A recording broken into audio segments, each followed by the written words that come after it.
friends. How are you today? I'm here with our friend Alvin. Hello. And this week we're going to learn a little bit about frogs, which is perfect because we learned all about ponds last week. So I have this book today called Frogs, Frogs, Frogs, and the author and illustrator is Gail Gibbons. So let's find out some information about frogs today. I'm going to put on my glasses and we will start. Oh, look, it is springtime at the pond. We were just talking about ponds. A jelly-like cluster of eggs floats among the water weeds at the pond surface. These eggs are the beginning of frogs. So let's find out all about it. So a breeze ripples the surface of the water, and the floating clump of eggs is called frog spawn. Frogs lay their eggs in water or wet places. Otherwise, the eggs would dry up.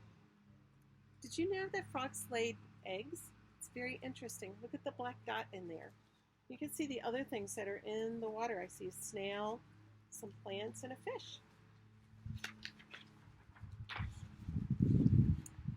These eggs do not have shells.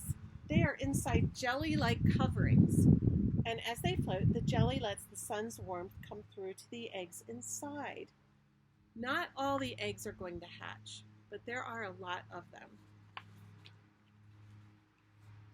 Most of the time, the large slimy mass of eggs is too slippery to be eaten. Uh-oh, do you see that fish? He's trying to eat the eggs, but they're hard to catch.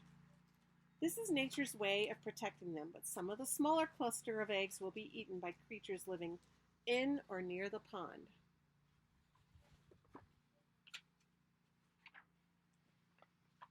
The dark centers of the eggs slowly grow into a frog. Do you see how they're changing already?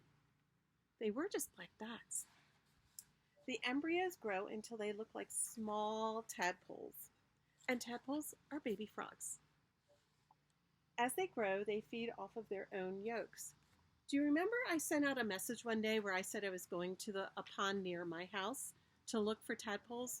I didn't find them, but when you do find them, it's really interesting to observe them.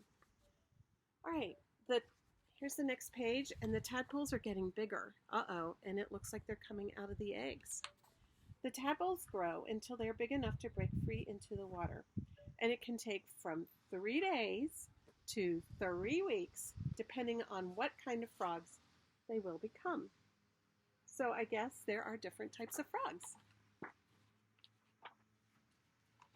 One by one, the tadpoles hatch from their eggs. They each have a head, a tail, and a body. And the tadpoles wiggle their heads to swim. And if you've ever seen that, it's really cute to see. The tadpoles breathe by getting air from the water through feathery outside gills. So their gills are right on their side, right there, right there, right there. As they swim, they eat very, very small plants that stick to larger water plants. These tiny plants are called algae.